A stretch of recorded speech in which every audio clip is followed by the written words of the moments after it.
하나님의 말씀은 누가복음 20장 9절에서 18절까지 말씀입니다. 한 절씩 교독하시고 마지막 18절 말씀 합독하도록 하겠습니다. 그가 또 비유로 백성에게 말씀하시기를 시작하시니라. 한 사람이 포도원을 만들어 농부들에게 새로 주고 타국에 가서 오래 있다가 때가 이름에 포도원 소출 얼마를 바치게 하려고 한 종을 농부들에게 보내니 농부들이 종을 몹시 때리고 거저 보내었거늘 다시 다른 종을 보내니 그도 몹시 때리고 능욕하고 거저 보내었거늘 다시 세 번째 종을 보내니 이 종도 상하게 하고 내쫓은지라. 포도원 주인이 이르되 어찌할까? 내 사랑하는 아들을 보내리니 그들이 혹 그는 촌대하리라 하였더니 농부들이 그를 보고 서로 의논하여 이르되 이는 상속자니 죽이고 그 유산을 우리의 것으로 만들자 하고 포도원 밖에 내쫓아 죽였느니라. 그런즉 포도원 주인이 이 사람들을 어떻게 하겠느냐? 와서 그 농부들을 진멸하고 포도원을 다른 사람에게 주리라 하시니 사람들이 듣고 이르되 그렇게 되지 말아지이다 하거늘 그들을 보시며 이르되 그러면 기록된 바 건축자들의 버린 돌이 모퉁이의 머릿돌이 되었느니라 함은 어찌미냐? 무릇 이 돌이 떨어지는 자는 깨어지겠고 이 돌이 사람 위에 떨어지면 그를 가루로 만들어 흩으리라 하시니라. 아멘. 여러분 안녕하세요. 반갑습니다.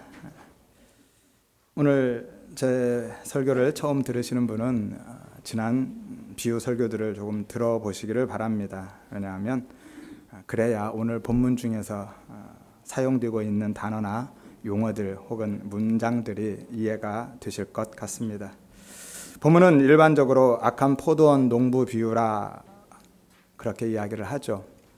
저는 동의는 할 수 없지만 왜냐하면 주인공은 농부가 아니라 포도원 주인이기 때문이죠. 하지만 그래야 본문의 내용을 조금 더 쉽게 전달할 수 있으니까 그냥 쓰기로 하겠습니다. 거기까지는 양보할 수 있습니다. 하지만 그에 대한 해석이나 적용 혹은 교훈들은 도무지 인정할 수도 혹은 수용할 수도 없습니다. 그들은 주인에게 내어줄 열매가 없었고 그래서 종들과 아들까지 죽였고 결국은 심판을 받아 멸망당했다라고 하죠. 따라서 성도는 선하고 착하고 아름다운 혹은 풍성한 좋은 열매를 맺으며 살아가야 되고 하나님이 요구하실 때는 그 열매를 언제든지 내어놓을 수 있어야 된다. 그렇지 않으면 하나님이 심판하실 것이고 그것으로 인해서 멸망받을 것이다 라고 합니다. 그러나 여러분 예수님께서 그런 도덕적인 초등학교 도덕책 수준의 이야기를 하시려고 목숨 걸고 계시겠습니까? 오늘 19절에 보면 즉시 잡고자 했다라고 말씀하는데요. 예수님이 지금 하신 말씀 때문에 체포될 위기를 맞으셨다라는 것이죠. 그러니까 그러한 윤리와 도덕을 가르치기 위해서 당신이 지금 목숨 내놓고 그 이야기를 하셨겠느냐라는 거죠. 그리고 오늘 비유의 청자는 종교 지도자들입니다. 일반 유대인들도 아니에요. 1절에 나오죠. 대제사장들, 서기관들, 장로들, 그리고 기록되지는 않지만 거기에 있는 그들의 바리새인들입니다. 그들은요, 이미 우리가 생각하는 것 이상 정말 도에 지나칠 만큼 착하게 살아가고 있고 성실하게 살고 있고 진지한 삶을 살아내고 있던 사람들이죠. 그들은요, 단적으로 거짓말하지 않기 위해서 실제로 입까지 꿰맸던 사람들입니다. 그러니 그들에게 얼마나 더 착하고 선한 삶을 요구할 수 있겠습니까? 오히려 술을 즐기고 먹을 것을 탐하고 죄인들, 세리들과 창녀들과 어울렸다는 것은 그들이 아니라 예수님이에요. 그리고 예수님의 제자들이었습니다. 우리는 본문에서 주인의 종들 그리고 아들까지 죽인 그들의 모습 속에서 윤리와 도덕적인 교훈을 찾아내서는 안 되는 것입니다. 오늘 그 안에서 내 모습을 찾아야만 하는 것이고요. 나아가서 우리에게 독생자 예수 그리스도를 내어준 하나님의 사랑을 발견해야만 하는 것이고 이 땅에 오셔서 당신의 생명을 내어주신 그 예수 그리스도를 경험해야만 하는 것입니다. 먼저 본문의 내용을 간단하게 해석해 드리면 한 지주가 있었는데요. 그에게 농지가 있었습니다. 그런데 어느 날 그 농지를 포도원으로 만들기로 결심합니다. 그래서 여우나 멧돼지 같은 짐승들로부터 보호하기 위해서 울타리도 치고 포도즙을 짜기 위한 틀도 만듭니다. 그리고 도둑을 지키기 위한 망대도 세우고요. 포도나무의 연한 묘목을 가져다가 심습니다. 그리고 나서 농부들에게 세를 주고 소작 혹은 임대죠. 세를 주고 먼 타국으로 떠났습니다. 오늘 구절에는 포도원을 만들어서 세를 주고 그냥 타국으로 갔다 라고만 기록하지만 병행구절인 마태복음 21장 34절에 보면 한 집 주인이 포도원을 만들어 산 울타리로 두르고 거기에 집 자는 틀을 만들고 망대를 짓고 농부들에게 세를 주고 타국으로 떠났다라고 기록하죠. 그러니까 농부는 지금 포도원을 정말 온 마음을 기울여서 세심하게 만들고 있었던 것이죠. 이러한 지주와 소작인의 관계는 당시 팔레스틴 지역에서는 매우 흔하게 볼 수 있는 것들이었습니다. 외국인 지주나 혹은 디아스포라 유대인들이 자신의 땅을 소작으로 주고 그 수확의 일부를 소작료로 받아가는 제도가 있었기 때문이죠. 그러나 주인이 투자한 그 자본금을 회수하고 이윤을 얻기까지는 정말 상당히 오랜 기간, 아니 오랜 세월이라 해야 맞을 것 같습니다. 그렇게 오랜 시간이 필요했습니다. 정말 장기적인 투자였어요.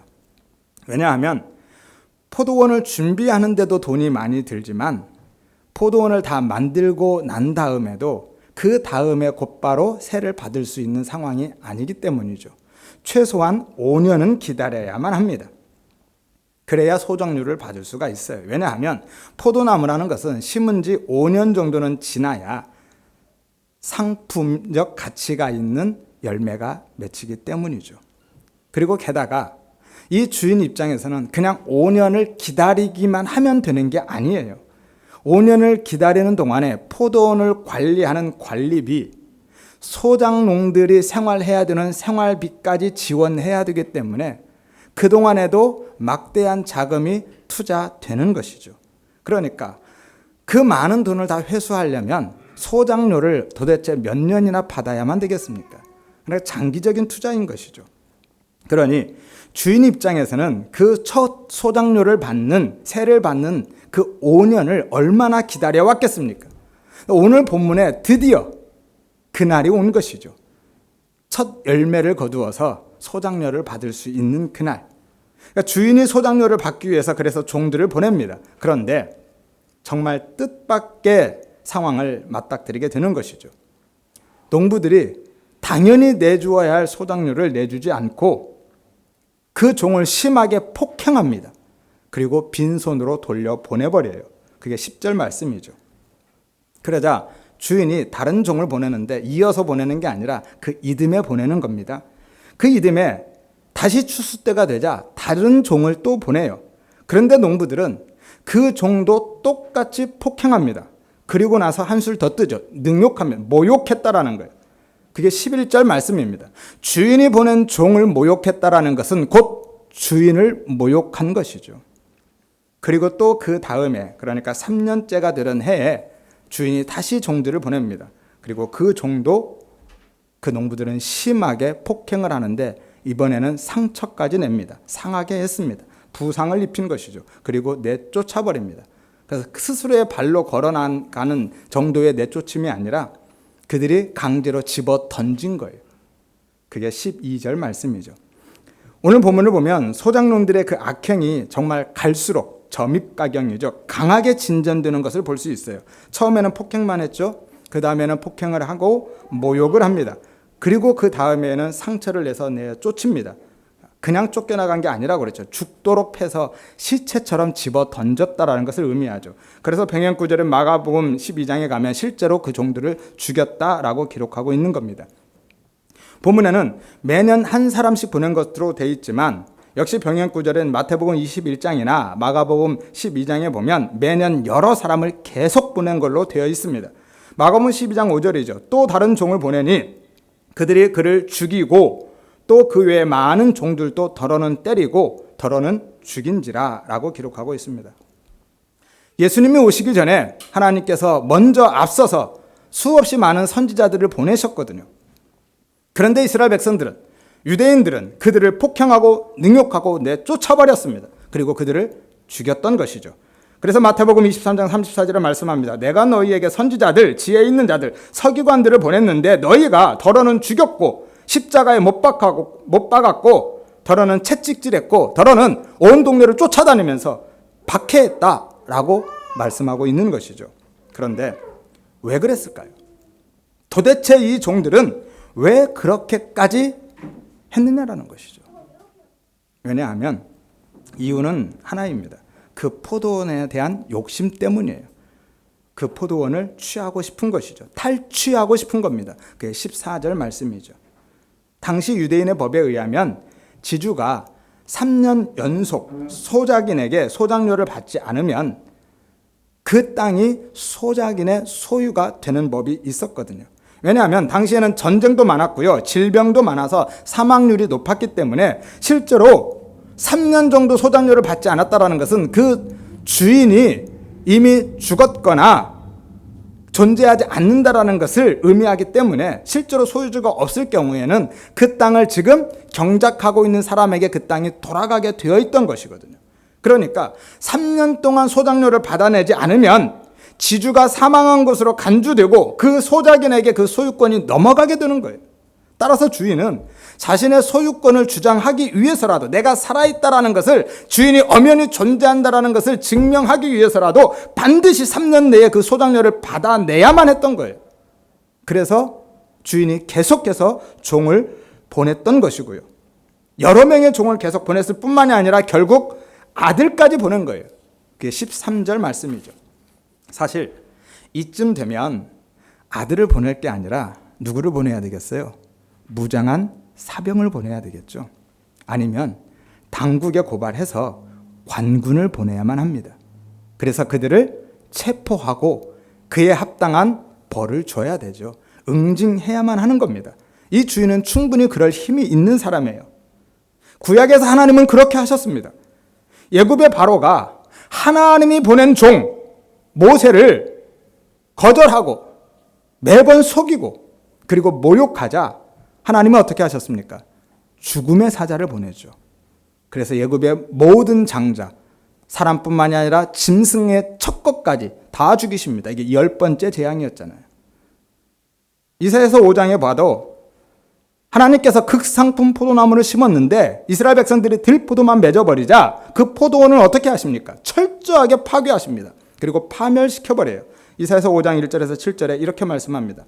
내가 포도원을 만들어서 돌을 제거하고 망대를 세우고 포도주 틀을 만들고 극상품 포도나무를 심었다. 그래서 좋은 포도 맺기를 바랬는데 들포도를 맺었다. 내가 무엇을 더 해줄 수 있겠느냐? 이제 그 울타리를 걷어서 먹히게 할 것이다. 그리고 담을 헐어서 짓밟히게 할 것이고 비를 내리지 않아서 황폐하게 할 것이다. 이 포도원은 이스라엘 족속이고 나무는 유다 사람이다 라고 분명하게 말씀하시잖아요. 구약에서 하나님은 그렇게 하셨습니다. 그런데 오늘 포도원 주인은 전혀 뜻밖의 결정을 하셔요. 어떤 결정을 하십니까? 아들을 보내는 결정을. 그것도 무장도 하지 않고 그것도 홀로 보내십니다. 이전에는 많은 종들을 같이 보냈는데 이제 아들을 혼자 보내요. 그 결정을 하십니다. 13절 말씀이죠. 오늘 주인의 결정을 우리가 도대체 어떻게 이해해야만 합니까? 아니 어떻게 이해할 수 있겠어요? 도대체 이해가 되지 않습니다. 그에게 힘이 없는 것도 아니에요. 얼마든지 충분히 보복하고 응징할 힘이 있습니다. 그리고 명분도 충분합니다. 그럼에도 불구하고 오늘 이 주인은 군대가 아닌 아들을 아무 무장도 하지 않고 혼자 보내기로 결정했다라는 것이죠. 이 말씀을 묵상하는데 정말로 고구마 한 입 베어 문 것처럼 답답하더라고요. 아버지를 부정하고 유산을 내놓으라고 하는 그 탕자. 아버지는 그 아들을 얼마든지 응징할, 징계할 충분한 힘이 있음에도 불구하고 단 한마디도 아들을 꾸지람하지 않고 나무라지 않고 야단치지 않고 윽박지르지 않고 오직 침묵으로 일관하면서 그 아들이 요구하는 모든 것을 다 내어주었던 그 무기력한 아버지의 모습을 오늘 본문에서 또 발견했기 때문에 더 답답했던 것 같습니다. 그러나 여러분, 그것은 하나님의 무기력함이 아니라 하나님 아버지의 은혜임을 믿으시기를 바랍니다. 하나님은요, 그들을 얼마든지 응징하고 보복할 힘이 있으셨지만 그들의 죄를 응징과 보복으로 풀어내지 않으시고 은혜와 긍휼로 바꾸어 내셨음을 믿으시기를 바랍니다. 그래서 오늘 저와 여러분이 이 자리에 있는 거예요. 물론 그러한 결정이 쉬운 결정은 아니었습니다. 13절에 보면 포도원 주인이 이르되 어찌할까라고 하죠. 어찌할까? 직역하면 이런 말씀입니다. 내가 무엇을 해야 할까? 무엇을 할 수 있을까? 라는 고민이죠. 정말 이 주인의 깊은 그 고민 혹은 탄식이 보여지는 말씀입니다. 아들을 보내는 결정이 어찌 그리 쉬웠겠습니까? 그것도 사랑하는 아들을, 외아들을, 그것도 아무런 신변 보호 장구 없이 홀로 사지로 보내는데 어찌 쉬웠겠습니까? 그래서 오늘 본문의 핵심이, 오늘 본문의 절정이 바로 이 말씀인 거예요. 주인이 내린 이 결정, 이것이 본문의 핵심이고 절정인 거예요. 본문의 주인공은 포도원의 농부들이 아니라 아들을 보내고 있는 아버지 하나님이시고요. 아버지의 뜻을 따라서 사지로 들어가신 바로 예수 그리스도이심을 믿으시기를 바랍니다. 오늘 주인은 그 결정을 하고 아들을 보내면서 아들의 권위를 인정하고 받아들이면 그동안에 그들이 저지른 그 모든 죄를 용서하겠다라고 보낸 거예요. 그들이 이 아들만 인정하고 아들을 받아주기만 하면 이전에 얼마나 많은 종들을 죽였든지 간에 얼마나 주인을 모욕했든지 간에 그들의 지은 모든 죄는 용서를 받는 겁니다. 그런데 농부들을 보십시오. 그들도 고민이 있었습니다. 이 주인과 동일한 고민을 하죠. 14절에 보면 농부들이 그를 보고 서로 의논했다라고 하죠. 고민한 겁니다. 그런데 결정은 정반대로 해요. 14절에 계속 말씀합니다. 이는 상속자니 어떻게 하자고요? 죽이자. 그래서 뭐 하자는 겁니까? 그 유산 차지하자라는 거예요. 우리의 것으로 만들자. 지금 그들은요, 3년째 소작료를 주지 않고 버티고 있는 상황이잖아요. 따라서 이 해만 넘기면, 올해만 넘기면 법적으로 포도원 주인이 될 가능성이 열리는 겁니다. 3년이 지났다고 무조건 포도원이 내게 되는 건 아니었어요. 상속자가 있을 경우는 상황이 다릅니다. 그런데 마침 그 상속자가 혼자 왔잖아요. 그래서 죽이자고 하는 겁니다. 그러면 그 포도원은 이제 자기들 차지가 되니까. 그래서 포도원 밖으로 끌고 나가서 죽인 겁니다. 15절에 포도원 밖에 내쫓아 죽였다라고 말씀하죠. 쫓아내다 잡아 빼다라는 거예요. 예수님을 그들이 그렇게 죽인 것을 의미하고 있습니다. 그들은요, 자신의 이익을 위해서 종뿐만이 아니라 주인의 아들까지 죽이는 그러한 폐영무도한 일을 저질렀던 것이죠. 그러니까 이 포도원 농부들은 지금 내놓을 열매가 없어서 종들을 그리고 아들을 죽인 게 아니라 그 포도원을 차지하고 싶어서 그렇게 했다라는 것이죠. 이게 바로 우리의 모습인 것이죠. 오늘 우리의 삶, 우리의 소유를 지켜내고 내 것으로 하고 싶어서 부자지향적인 그 마음 때문에 하나님이 맡기신 것, 그것, 내 것 아닌데, 사실 우리가 새로 들어서 잠시 맡았을 뿐인데 그것 내 것으로 만들고 싶어서 예수 그리스도를 그렇게 십자가에 못 박고 있는 것이죠. 그리고 예수님이 질문을 합니다. 15절을 보십시오. 그런즉 포도원 주인이 이 사람들을 어떻게 하겠느냐? 결국 포도원 주인은요, 그들을 진멸해버립니다. 파괴하는 것이, 철저하게 파괴합니다. 그 포도원을 그리고 다른 사람에게 줄 것을 선언하시죠. 그러자 그들이, 성전 지도자들이 그 말씀이 자신을 향한 것임을 알았거든요. 그래서 그렇게 되지 않기를 요청을 합니다. 하나님께서 금지해 주시기를. 그게 16절 말씀이죠.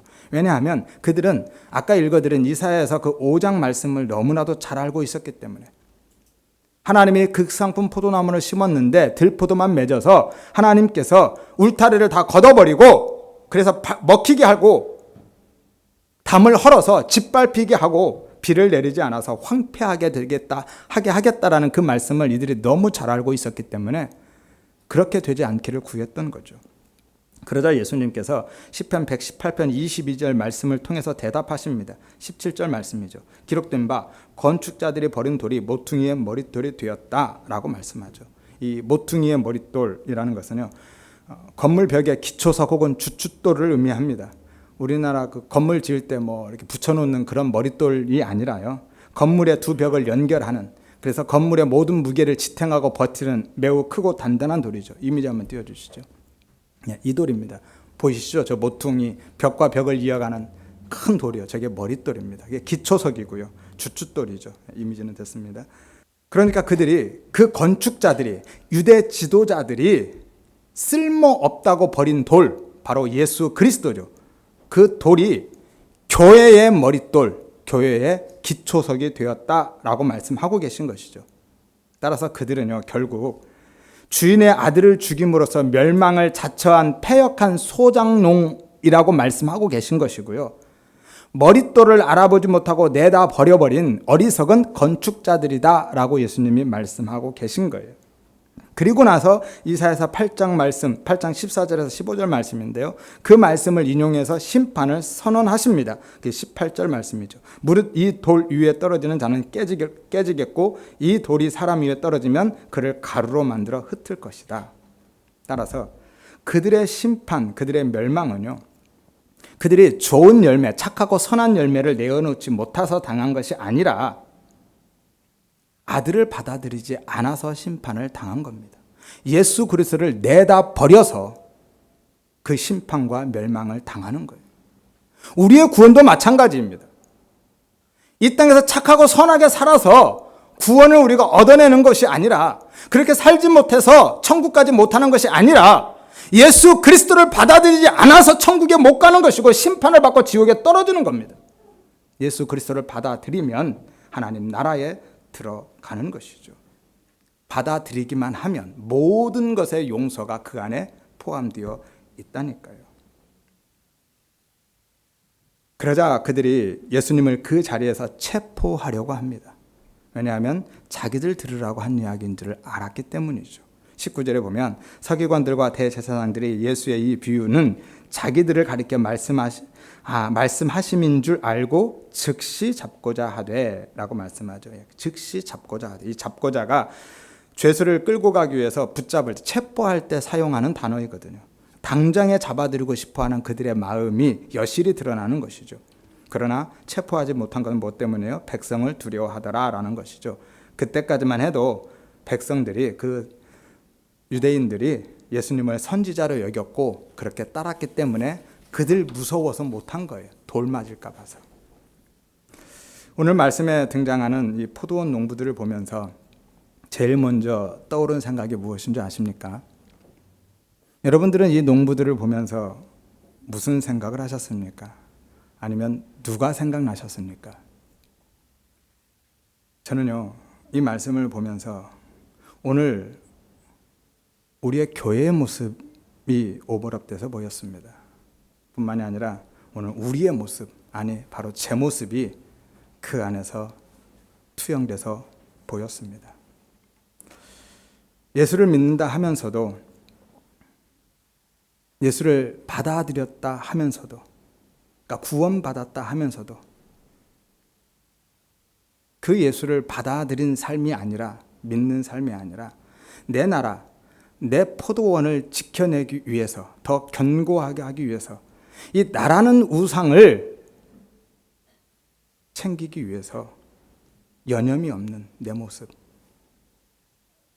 포도원이 내 거 아닌데 내 것처럼 생각하고 내 것으로 착각하고 내 것으로 고집하면서 잠깐 임대받은 것임에도 불구하고 내 것으로 만들기 위해서 온갖 예를 쓰고 마치 내 것처럼 생각하며 내 안에서 받아들였다 하면서, 예수 그리스도를 받아들였다 하면서, 믿는다 하면서 오히려 밀어내고 있는, 예수님을 밖으로 끌어내서 돌로 치고 있는 그 예수 그리스도를 십자가에 못 박고 있는 제 모습이 그 안에서 보이더라니까요.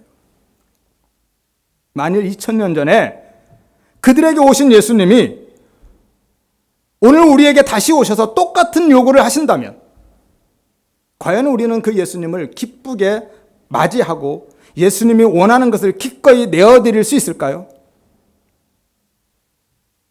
그들처럼 내 포도원을 지키기 위해서 그들처럼 예수님을 포도원 밖으로 끌어내지 않겠느냐라는 거예요.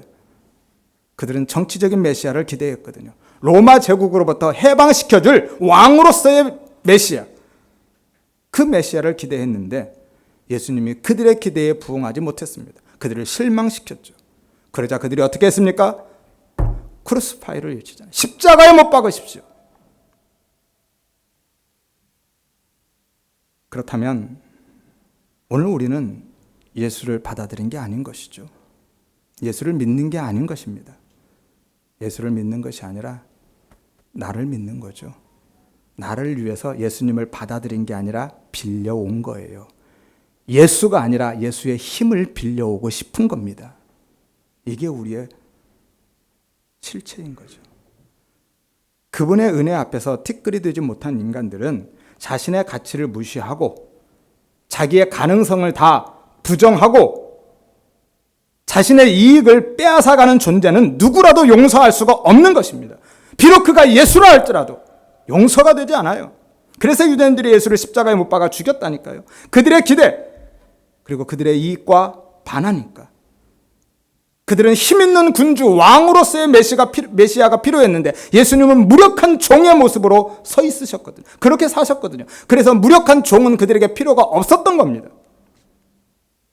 그리고 거기에 바로 우리가 있는 것이죠. 우리도 예외가 아닌 겁니다. 이런 이야기가 있습니다. 아주 오래된 이야기인데요. 도스토옙스키 아시나요? 19세기 러시아의 대문호인데요. 당시에 톨스토이와 쌍벽을 이루었던, 톨스토이도 아시죠? 전쟁과 평화의 저자, 쌍벽을 이뤘던 문호인데 그의 대표작이 죄와 벌이죠. 읽어보셨죠? 죄와 벌. 많이들 읽어보셨네요. 저도 고등학교 때, 10대 때 다 읽었던 것 같아요. 셰익스피어 작품들도 마찬가지고요. 잘 아시는 그 로미오와 줄리엣, 햄릿, 맥베스, 리어 왕 이런 것들 있죠. 무슨 생각으로 읽었는지 참 그 고등학교 때 그거 들고 다니면서 읽었어요. 겉멋만 들어서 그랬던 것 같은데요. 아무튼 그 도스토옙스키가 지은 카라마조프의 조프가의 형제들이라는 책이 있습니다. 그 소설의 한 대목을 다시 각색해 놓은 건데요. 제가 소개해 드리겠습니다. 어느 날 예수님이 지상에 놀랍게 확장되고 있는 당신의 교회에 한번 내려가 보고 싶은 마음이 드셨습니다. 그래서 예수님은 당신의 속성을 그대로 지닌 채, 예수님의 속성을 그대로 지니셨어요. 그리고 한 대형교회를 방문하셨습니다. 예수님의 속성이 뭐였어요? 성경에서 소개하고 있는 예수님의 속성, 그분은 연한 순처럼 연약하고 쓸모없어 보이셨죠. 이사야서 53장 2절에 3절에 말씀합니다. 그는 주 앞에서 자라나기를 연한 순 같고 마른 땅에서 나온 나무 뿌리 같아서 고운 모양도 없고 풍채도 없은즉 우리가 보기에 흠모할 만한 아름다운 것이 없도다. 사람들이 그에게서 얼굴을 가리고, 얼굴을 가렸다라는 것은 고개를 돌려버렸다라는 거예요. 봐줄 수가 없어서 고개를 돌리고 멸시했다라는 것이죠. 그 속성을 그대로 지녔다라는 거예요. 그래서 나무 뿌리에서 나온 연한 그 뿌리처럼 고운 모양도 풍채도 흠모할 만한 아름다운 것을 전혀 갖지 못했습니다. 이 연한 순이라는 것은요, 이 이사야서 말씀에 딱 한 번 쓰여요. 성경 전체에서 한 번 쓰이는 말씀인데 우리가 생각하는 그 어린 묘목에서 정말 이제 갓 자라나는, 예쁘게 자라나는 그런 순을 의미하지 않습니다. 아무렇게나 보기 흉하게 돋아나는, 그러니까 나무 뿌리 있죠. 큰 나무가 그 흙 위에 뿌리가 올라와 있는 뿌리 있죠. 거기서 막 아무렇게나 지 멋대로 자라나는 이런 것들이에요. 그래서 관리인이 보면 그거를 그냥 그자로 밟아서 문질러 버리거나 다 잘라내버리는 이런 순을 의미합니다. 그러니까 연약할 뿐만이 아니라 보잘것도 없고 아무 가치도 없는 무가치한, 나무에서 막 자라나는 새싹, 그 연한 수는 가치가 있잖아요. 그러나 이 수는 그 수는 아니라니까요. 그 속성을 그대로 지닌 채 오셨다라는 거예요. 그 예수님이 그 모습 그대로, 그러니까 유대인들이 기대하는 그 왕의 모습, 레바논의 백향목 같은 모습이 아니라 이런 연한 순의 모습으로 주님이 오셨습니다. 이 땅에 오셨는데, 게다가 십자가를 지신 그 끔찍하고 무력한 모습으로 내려오셨습니다. 그리고 그 모습으로 교회를 들어가려 하셨던 것이죠. 그러자 그 예수님을 본 성도들은 얼굴을 찡그립니다. 그리고 코를 막고 피해서 돌아갔습니다. 그리고 장로들은 예수님을 막아섰습니다. 그리고 묻습니다. 누구세요? 누구신데 여기 들어가려고 하시나요? 그 행색을 보니까 딱 거지도 그런 거지가 없거든요. 그래서 이렇게 이야기합니다. 구제는 오늘 주일이라 안 하고요. 평일에 오세요. 주중에 오세요. 라고 돌려보내려고 하는 거예요. 그러자 예수님이 대답하십니다. 야, 내가 바로 너희가 지금 예배하고 있는 그 예수란다. 내가 바로 너희에게 영생과 내 나라 천국을 선물하기 위해서 십자가를 진 예수야. 뭐? 당신이 예수라고? 우리 목사님께 배운 예수와는 너무 다른데?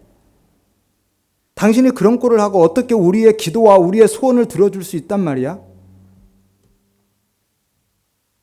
난 너희의 세상 소원을 들어주려고 하늘 보좌를 떠나서 이 땅에 온 게 아니란다. 난 너희를 사망이 지배하고 있는 이 세상에서 건져내고 영원한 내 나라로 데리고 들어가기 위해서 이 땅에 내려와 십자가를 진 거야. 그렇게 너희가 나를 못 믿겠다면 너희 담임 목사를 좀 데려와 보렴. 그들이 예배를 준비하고 있는 목사에게 급히 가서 모셔왔습니다. 데리고 왔죠. 그래서 예수님이 반색을 하며 네가 이 교회 목사구나. 너는 나를 알아보겠니? 나야 나. 내 죄를 위해 십자가에 못 박혔던 예수. 지금도 여전히 너희의 죄와 정욕, 탐심이 되어서 매일같이 십자가에 못 박히고 있는 예수. 갈라디아서 5장 24절 말씀이죠. 그 말을 들은 목사가 예수님을 한쪽 구석으로 밀고 가면서 다급하게 이야기합니다. 사람들이 듣지 못하도록 작은 목소리로 조용하게 말을 하죠. 이것 보세요. 지금 우리 교회는 이 지역에서 제일 큰 교회가 되었어요. 내가 이 많은 사람들을 어떻게 모았는 줄 아세요? 우리 예수님은 하늘 보좌에서 우리의 소원에 응답하시고 우리의 모든 필요를 채우시기 위한 힘과 능력을 가지신 분이라고 가르쳐서 겨우 이만큼 모았어요. 그런데 당신이 지금 이런 모습으로 나타나 버리면 자기 소원 이루겠다고, 자기 문제 해결받겠다고 그렇게 어렵게 마련해서 헌금 들고 온 이 성도들에게 내 꼴이 뭐가 됩니까? 그리고 우리 교회는 뭐가 됩니까? 당신이 이런 모습으로 나타나면 전도에 오히려 방해가 됩니다. 사람들에게 끌려나가기 전에 당장 떠나세요. 어서요. 그리고 다시는 찾아오지 마세요. 여러분 어떻습니까? 이야기가 좀 공감이 되시나요? 정말 부정하고 싶지만 이야기를 들으면서 부정할 수 없는, 그럴 수 없는 정말 불편한 현실, 그 진실을 목도했습니다. 진짜 예수는 오히려 전도에 방해가 된다는 그 목사의 말이 정말 너무도 마음을 아프게 했죠. 예수님이, 복음이 전도에 방해가 된다니 도대체 어떻게 이해해야만 합니까? 그런 건 전도가 아니라고 그랬죠. 온갖 가문이설로 사람들을 예배당에 데려다가 앉혀놓는 건 전도가 아니라 세력 확장이라고 하는 겁니다. 전도는요, 진짜 예수, 진짜 복음, 십자가, 회개, 하나님의 나라, 자기 부인의 삶을 전해야만 그게 전도인 것이고 그것이 설교라니까요. 케리스, 그게 설교입니다. 동일한 단어예요. 그런데 여러분은 우리 교회에 오시기 전에 그 예수와 십자가, 그 복음만 전하는 설교를 도대체 1년에 몇 번이나 들어보셨습니까? 겨우 절기 때 잠깐 성탄절이나 고난주간, 부활주일에 이야기하는 정도, 그것도 대부분 진짜 예수와 십자가가 아닌 나를 위한 예수가 아니었는지, 내 소원, 내 문제 해결하기 위한 예수로 전하지는 않았는지. 그래서 오늘 도스토옙스키가 오늘날 교회의 부흥에 대해서 이렇게 평가를 합니다. 오늘날 교회는 복음을, 예수를, 진리를 버리고 부흥을 샀다. 19세기 사람입니다. 그 당시에 그랬어요.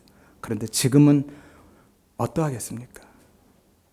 더했으면 더했지 덜하지는 않을 것 같습니다. 그러니까 오늘날 많은 교회들이 다른 예수를 전하고 있는 것이죠. 아니, 가짜 예수를 전하고 있는 겁니다. 십자가 위의 예수가 아닌 우리의 소원이나 들어주려고 존재하는, 마치 알라딘 램프 속에 지니 같은 존재, 도깨비 방망이 속에 도깨비 같은 존재, 그 예수를 전하고 있다는 것이죠. 그리고 많은 성도들이 그 예수를 믿으면서 자신을 위해서 예수님 찬양을 소리 높여 외치고 있는 겁니다. 이것은 신앙이 아니라 종교라니까요. 종교입니다. 예수님은 이 죄악된 세상에서 우리의 일상을 풍요롭게 해주려고 오신 것이 아니라 우리의 죄에서 구원해 주시기 위해서 오셨음을 믿으시기를 바랍니다. 다시 말씀드립니다. 예수님은 이 죄악된 세상에서 우리의 일상을 풍요롭게 해주시기 위해서 오신 것이 아니라 우리를 죄에서 구원해내시기 위해서, 우리의 죄 문제를 해결해 주시기 위해서 오신 것입니다. 그것 때문에 오신 거예요. 마태복음 1장 21절 말씀이죠. 아들을 낳으리니 이름을 예수라 하라. 이는 그가 자기 백성을 그의 죄에서 구원할 자이심이라. 이것이 진짜 메시아인 거예요. 지금 다른 교회를 판단하거나 비판하자는 게 아닙니다. 우리의 모습을 돌아보자라는 거예요. 나를 돌아보자는 겁니다. 아니, 바로 여기에 서 있는 제 모습을 돌아보고 있는 것이죠. 설교의 1차 수신자는 바로 저거든요. 우리의 구원은 오직 십자가를 지신 예수님밖에 없는데 우리는 그 예수 말고, 십자가 위에 계신 예수 말고 하늘 보좌에 앉아서 내 소원 들어주고 내 문제 해결해 줄 수 있는 예수만 가르치고 그 예수만 찾고 있던 것은 아니었는지 돌아보자는 겁니다. 그건 다른 예수라니까요. 그건 가짜 예수입니다. 그건 다른 복음입니다. 이것을 인본주의 혹은 종교라고 하는 거예요. 왜냐하면 예수의 이름을 부르고 있지만 실제로 예수를 믿는 것이 아니라 나를 믿고 있기 때문에. 모든 종교가 그렇죠. 나를 위해서 신을 찾아갑니다. 기독교는요, 나를 위해서 하나님을 찾아가는 그런 많은 종교 중에 하나가 아니에요. 이것이 우리의 신앙이 아닙니다. 솔직히 저도 오늘 말씀 준비하면서 많이 고민했습니다. 이 설교 하고 싶지 않았거든요. 저도 설교 시간에 성도님들 참 한 주 동안 고단한 삶을 살아신 이 성도님들 위로해주고 힘과 소망을 주고 싶었는데, 걱정하지 마세요.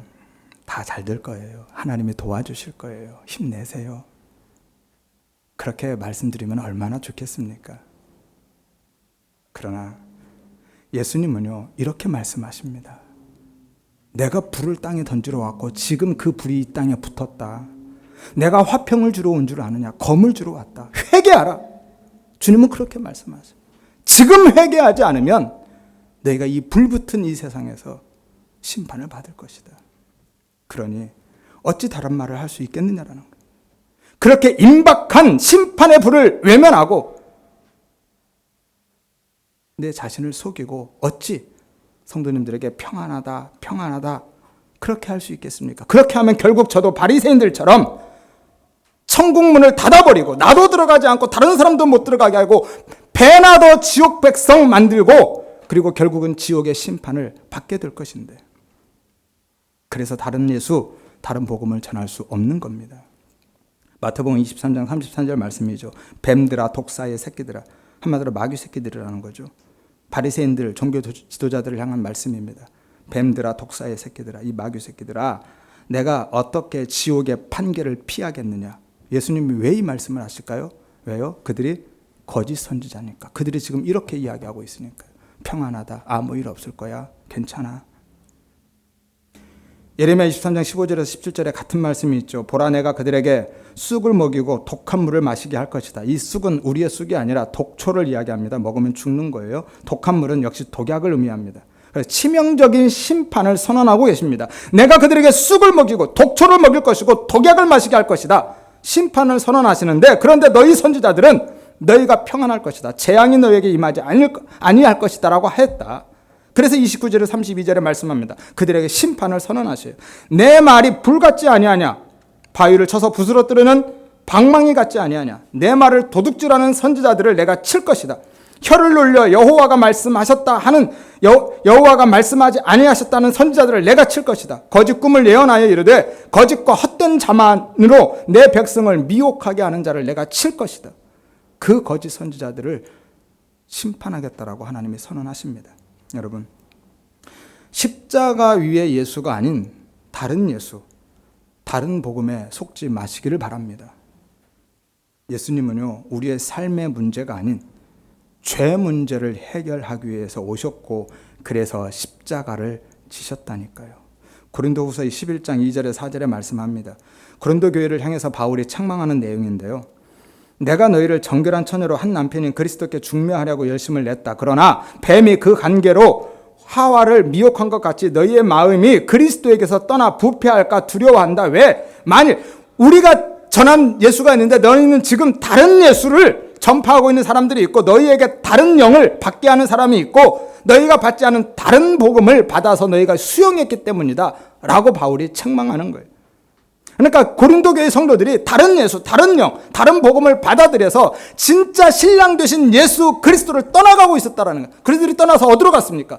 자신에게 돌아간 거죠. 신랑을 떠나서 세상과 짝하면서, 세상의 풍요와 짝하면서 자신에게 돌아가 버린 겁니다. 이것을 책망하고 있는 거예요. 따라서 예수 그리스도로부터 마음이 멀어지게 하는 것은 그 어떤 것이라 해도, 그것이 율법이 되었던, 세상의 윤리와 도덕이 되었던, 우리가 생각하고 있는 이 세상적인 복이 되었던 그 어떤 것이라도, 그 모든 것들은 복음이 아니라 다 가짜입니다. 다른 복음이죠. 복음은 오직 그리스도의 복음, 십자가의 복음밖에 없음을 믿으시기를 바랍니다. 갈라디아서 1장 17절 말씀이에요.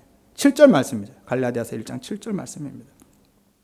고린도후서 11장 13절에 15절에 말씀하죠. 그런 사람들은 거짓 사도요 속이는 일꾼이다. 자기를 그리스도의 사도로 가장하는 자들이다. 속이고 있는 거죠. 사탄도 자기를 광명의 천사로 가장한다. 그러므로 사탄의 일꾼들도 자기를 의의 일꾼으로 가장한다 라고 말씀하잖아요. 그러니까 아무리 예수의 이름을 부를지라도요, 그 목적이 오직 나를 위한 거라면, 자신을 위한 것이라면, 내 이름, 내 가치, 내 영광을 챙기기 위한 것이라면 그 예수는 다른 예수라는 거예요. 다른 예수를 여러분은 찾고 있었던 것이고, 다른 복음을 믿고 있었던 것이에요. 이것이 바로 오늘 바리새인들이 믿고 있었던 유대주의라니까요. 이것이 인본주의고요. 이것이 종교라고 하는 거라니까요. 마태복음 7장 22절에 23절 말씀합니다. 주여, 우리가 주의 이름으로 선지자 노릇했고 주의 이름으로 귀신 쫓아냈고 주의 이름으로 권능을 행하지 아니하였습니까? 주님이 뭐라 하십니까? 내가 너희를 도무지 알지 못한다. 이 불법을 행하는 자들아 내게서 떠나가라. 나 너 모른다라는 거야. 너 나 아니? 그들은 지금 어떻게 했다고요? 예수 이름으로 선지자 노릇했고 예수 이름으로 귀신도 쫓아냈고 예수 이름으로 권능을 행했는데 예수님이 뭐라고 하셔요? 나도 모른다 그래요. 그러니까 지금 그들은 예수의 이름을 부르기는 했지만 진짜 예수를 믿은 게 아니라 그것 이용해서 자기 가치 챙기고 있었다라는 거예요. 자기 인기와 명예 챙기고 있었고요. 자기 영광을 다 챙겨갔다라는 거예요. 그러니까 거기는 그들은 예수를 믿은 게 아니라 자기를 믿은 것이고 그 안에는 예수가 없었던 것이고 오직 나밖에 없었던 거죠. 그것을 신앙이라고 하지 않는다라는 거예요. 그것을 종교라고 하는 거라니까요. 이게 유대주의였습니다. 이게 그들의 외식이었던 것이고요. 아무리 예수의 이름을 부르면서 많은 일을 한다 할지라도 그들에게는 예수가 없었고 자기밖에 없었던 거예요. 그러니까 그들에게 예수 혹은 하나님은 내 포도원을 지키고 내 포도원 확장을 위한 자아 성취나 자아 실현을 위한 도구였을 뿐이지 그들의 왕이시고 그들의 주가 아니었던 겁니다. 결국 그들은 예수를 믿은 것이 아니라 자아 성취와 자아 실현의 그 부자지향적인 삶을 위해서 예수가 혹은 예수의 힘이 필요했던 것 뿐인 것입니다. 그래서 소작인임에도 불구하고 새 들어 살고 있는 사람임에도 불구하고 주인 행세하고 있었던 것이고 주인이 되었다라고 착각하고 있었던 거예요. 따라서 그 목적에 부합하지 않는 것은 그 목적, 자아실현과 자아성취에 방해가 되는 것은 어떤 것이든지 그들은 용납하지 않았고 그 바리새인들, 성전 지도자들은 언제든지 그래서 예수를 끌어내서 돌로 칠 준비가 되었던 사람들입니다. 그래서 오늘 본문 19절에 즉시 당장에 체포하고 싶어 했던 거예요. 그들의 모든 것을 부정해 버리니까 그 예수를 받아들일 수가 없는 겁니다. 여러분, 나는 지금 무엇을 위해서 예수를 찾고 있는지, 왜 예수의 이름을 부르고 있는지 돌아보시기를 바랍니다. 내 안에 진짜 예수가 있는지, 내가 진짜 복음 안에 있는지 진지하게 고민해 보시기를 바랍니다. 진짜 신앙은요, 유대인들처럼 왕으로 입성하시는 예수께 내 삶의 현실, 내 소원이나 내 문제에 대한 그 기대를 가지고 호산나를 외치는 것이 아니라 한 강도처럼 함께 벌거벗겨져서 십자가에 매달린 채 죽어가고 있는 그 예수님께, 그 무력하게 보이는, 그 실패한 것처럼 보이는 그 벌거벗겨진 예수님께 내 삶 전체를 맡기고 내세, 영생, 하나님 나라를 구하고 맡기는 것임을 믿으시기를 바랍니다. 내 소원, 내 문제가 아닌 오직 하나님의 나라, 영생을 구하는 거예요. 그게 성도이고 그게 우리의 신앙인 거예요. 이게 신앙입니다. 이 세상에서 내 소원과 내 문제 해결을 위해서 예수의 이름을 부르는 게 신앙이 아니라 그것은 종교인 것이고 하나님의 나라와 그의 의, 영생을 구하는 게 신앙이라니까요. 그런데 안타까운 것은 그런 예수, 그런 복음은 이 시대의 교회에서도 혹은 성도들에게서도 환영받지 못합니다. 홀대받고 쫓겨나기 일쑤예요. 그런 모습으로 어딜 들어오냐고 예수님을 막아섰던 그들처럼 내가 믿는 예수, 내가 원하는 예수는 그런 분이 아니라고 거부했던 그들처럼 나는 그런 예수 필요 없다고 하는 사람들처럼 그래서 그런 얘기 하는 겁니다. 예수 믿어도 소용없더라. 교회 가도 다 소용없더라. 왜 이런 얘기를 합니까? 예수 믿은 게 아니죠. 나를 믿은 겁니다. 나를 위해서 내 문제 해결을 위해서 내 소원 성취를 위해서 자아 성취를 위해서 자아 실현을 위해서 예수의 힘이 필요했던 것뿐이지 그가 예수를 믿은 게 아니라니까요. 그래서 그런 소리 하는 겁니다. 교회 가도 소용없더라. 예수 믿어도 소용없더라. 누가 그러더라고요.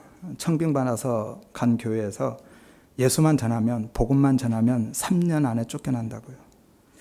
다행히 저는 개척을 해서 쫓겨나지는 않을 것 같은데 쫓아내실 건가요?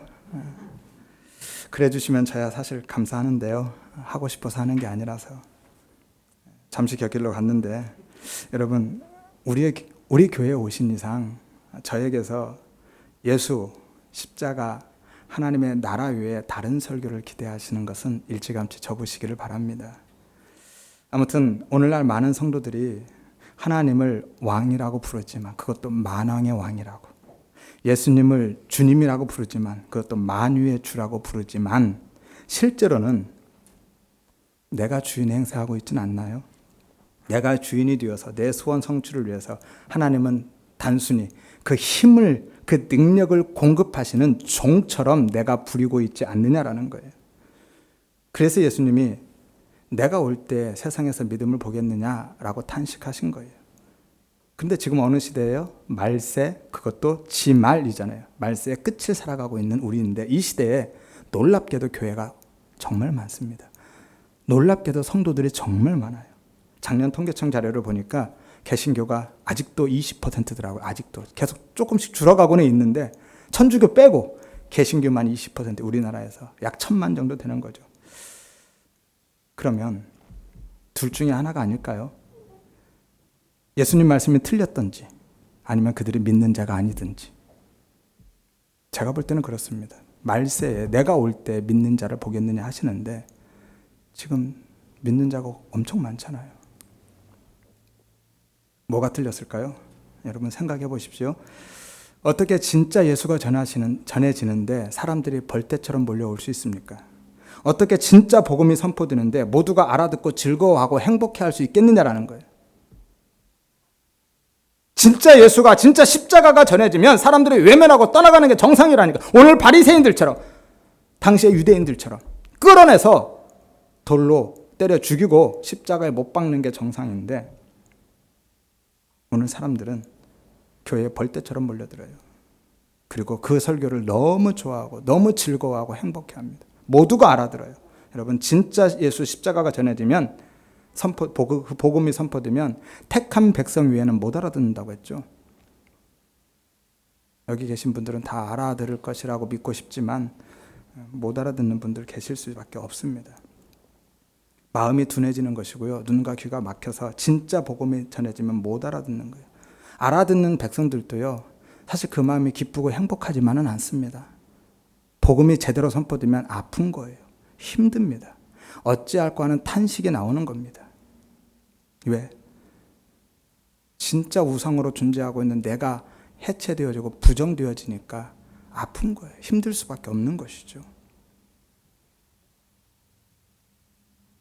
그 예수, 그 십자가, 그 복음은요, 우리가 기대하고 있는 그 부귀영화와 만사 형통을 약속해 주는 것이 아니라 오히려 가난한 삶, 애통하는 삶, 줄이고 목마른 삶, 금식과 시험과 박해의 삶, 자기 부인의 삶, 항복의 삶, 일상을 송두리째 차압당한 채 오직 예수만 바라보고 예수만 의존하는 신부의 삶을 요구하기 때문에 복음을 알아듣는 사람도 힘겨운 겁니다. 아픈 거예요. 그런데 어떻게 그 복음이 선포되는데 모두가 알아들을 수 있느냐라는 것이죠. 우리 교회도 성도님들이 많이 늘고 있는데요. 물론 저는 여기 계신 모든 분들이 하나님의 선택하신 백성들을 하나님께서 은혜로 채워주시기 위해서 보내주셨다라고 믿습니다. 그래서 저를 개척시켰다라고 믿고 그런 분을 예비하셨다라고 믿고요. 또 정말 은혜를 사모하는 그 예비된 영혼들을 그 은혜 안에서 견고하게 세워가시기 위해서 이끌어 오셨음을 믿습니다. 제가 마지막까지 개척할 때 고민했던 게 그거라고 그랬죠. 교회가 이렇게 많은데 왜 또 하나의 교회가 필요하냐. 하나님이 그렇게 은혜를 사모하는 은혜 안에서 세워야 할 그 선택한 백성들, 그들을 예비해 놓고 계셨기 때문에 그렇게 밀어붙이셨다라고 생각하고 이 자리에 계신 분들은 다 하나님이 예비한 그 은혜 안에 있는 은혜를 사모한 영혼들이라고 믿습니다. 다만 우리 성도님들은 내가 진짜 예수 믿는 건지 진짜 내가 예수 믿는 게 맞는지 돌아보시라는 거예요. 혹시라도 나를 위해서 예수를 필요로 하고 있는 것은 아닌지 진지하게 고민해 보시라는 겁니다. 혹 아직도 내 안에 복음이 확증되지 않아서 무슨 말인지 도대체 못 알아듣겠다라고 하시는 분은 이제 나는 진짜 선택한 백성이 아닌가 보다 라고 포기하고 떠나가시라는 게 아니라 그 은혜를 사모하고 기도하시라는 거예요. 그 은혜를 구하시라는 겁니다. 깨닫는 은혜 주시기를 위해서 내 마음 부드럽게 해주시고 내 눈 열어주시고 귀를 열어주셔서 깨닫게 하시는 그 은혜 주시기를 위해서 사모하는 마음으로 기도하시라는 겁니다. 그리고 정말 못 알아듣겠는 분은 제 설교를 최근 그 비유 설교들을 쭉 다시 반복해서 들어보시기를 바랍니다. 복음은요 한두 번 들어서 이해되는 게 아니라고 그랬죠. 반복해서 들으셔야만 합니다. 그렇게 듣다 보면 어느 날 어느 순간에 하나님의 은혜로 뚫고 들어오시거든요. 그 은혜로 덮고 오십니다. 그래서 어느 순간 빛이 비치면서 깨닫게 되는 거예요. 그 은혜를 구하시고 사모하시고 들으시라는 거예요. 믿음은 어디에서 나죠? 들음에서. 말씀을 들어야 믿음이 생각나는. 여러분 믿음은요 우리는 착각하는 게 내가 믿음을 소유했다라고 생각해요. 소유한 것처럼 생각합니다. 여러분 우리는 절대로 믿음을 소유할 존재가 아니에요. 믿음은 내 게 아닙니다. 하나님이 무엇으로 주신다고요? 선물로요. 근데 그 믿음이 내 안에 있는 내가 가지고 있는 내 게 아니에요. 그 믿음 그 믿음은 하나님이 계속해서 공급해 주시는 겁니다. 그래서 마치 수돗물처럼 잠궈버리면, 끊어지면 그 믿음이 금방 바닥을 드러내요. 그래서 끊임없이 하나님의 은혜의 공급이 필요한 겁니다. 그래서 말씀 안에 계속 나아가야 돼요. 믿음은 그래서 들으면서 난다고 하는 겁니다. 이미 내가 믿음을 소유한 것이면 말씀 더 이상 들을 필요가 없죠. 근데 여러분 한번 보십시오. 한 달만 예배 빠져보세요. 예배 안 드려보세요. 금방 믿음이 바닥을 드러냅니다. 나중에는요, 목사들조차도 그래요. 하나님이 진짜 계신가? 그런 생각할 만큼 되는 거예요. 아무튼 그렇게 해서 그렇게 사모하는 마음으로 기도하셔서 적어도 우리 교회 성도님들만큼은 내게 잠시 맡겨주신 이 포도원, 내 삶을 내 것처럼 생각하면서 주인 행세하지 않으시기를 바랍니다.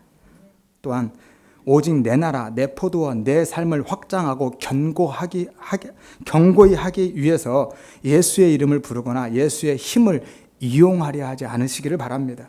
그런 종교 생활하지 않고 진짜 신앙 생활을 하시기를 바랍니다. 나아가서 내 포도원을 지키기 위해서 예수를 끌어내어서 돌을 던지고 다시 예수를 십자가에 못 박아버리는 그러한 삶을 살지 않으시기를 바랍니다. 우리가 진짜 못 박아 죽여야 할 것들은 다름 아닌 바로 나예요. 나.